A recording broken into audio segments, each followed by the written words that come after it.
Okay, so nagbaklas kami ng KLX na yung race bike kanina.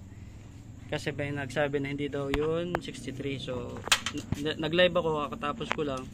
So videoan ko na lang para isali ko to dun sa clips. So yan yung crankshaft niya, pitch bike. Ito yung center case na. Baka naman pitch bike. Yan, 63. Ito yung black, 1.8 lang yan sa mga gustong bumili, 1.8.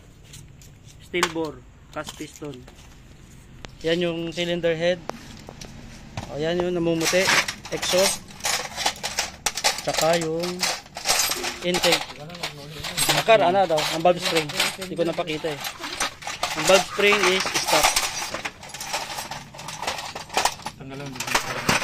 Ladies mo lang yan. Ayan. Valve spring ito is stock. Ito yung piston. 63 mm. Takot ako ba umabot dito ba? Ayan. Stock na. Yan, walang problema. Ang problema kung magkama hindi ako sa chassis. Stock na valve spring. Stock na rocker arm. Hindi yung mabasag.